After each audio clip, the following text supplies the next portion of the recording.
வேலை வாய்ப்பற்ற இளைஞர்களுக்கு அரசு உதவித்தொகை பெற விண்ணப்பிக்கலாம் என்பதை கலெக்டர் அறிவிச்சிருக்காங்க. அதை பற்றி தான் இந்த வீடியோவில் நம்ம டீட்டெயிலாக பார்க்க போகிறோம். திருச்சி மாவட்டத்தில் உள்ள வேலை வாய்ப்பற்ற இளைஞர்களுக்கு உதவித்தொகை வழங்கும் திட்டத்தின் கீழ் வேலைவாய்ப்பு அலுவலகத்தில் பதிவு செய்து, அதாவது 30/9/2022 அன்றைய தேதியில் 5 வருடங்கள் முடிவடைந்த, முறையாக பள்ளியில் 9ஆம் வகுப்பு வரை பயின்று 10ஆம் வகுப்பு தேர்ச்சி அல்லது தேர்ச்சி பெறாமல் 12ஆம் வகுப்பு பட்டப்படிப்பு, பட்டய படிப்பு பதிவு செய்தவர்கள் அனைவருமே தகுதியுடையவர்கள். மாற்றுத்திறனாளிகளை பொறுத்தவரைக்கும் எழுத படிக்க தெரிந்திருந்தால் போதும். +2 தேர்ச்சி, பட்டப்படிப்பு போன்ற அனைத்துமே 30/9/2022 அன்றைய தேதியிலிருந்து ஓராண்டு நிறைவடைந்திருந்தாலே போதும் அப்படிங்கிறத குறிப்பிட்டிருக்காங்க. மேலும் ஆதி திராவிடர் பழங்குடியினருக்கு 45 வயது வரைக்கும் விண்ணப்பிக்க தகுதியுடையவர்கள். இதர பிரிவினருக்கு 40 வயதிற்குள் இருக்க வேண்டும். குடும்ப வருமானத்தை பொறுத்தவரைக்கும் ஆண்டிற்கு 72,000 மிகாமல் இருக்க வேண்டும். மாற்றுத்திறனாளிகளை பொறுத்தவரைக்கும் குடும்ப வருமானம் உச்சவரம்பு எதுவும் இல்லை.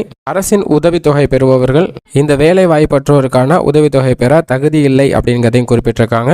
மேலும் தற்போது எந்த ஒரு கல்வி நிறுவனத்திலும் பயிலுவராக இருக்கக்கூடாது. தகுதியுடைய நபர்களுக்கு தமிழக அரசு ரூபாய் 200 1000 வரை தகுதியின் அடிப்படையில் உதவித்தொகையாக மாதம் வழங்கப்படும் அப்படிங்கிறத தெரிவிச்சிருக்காங்க.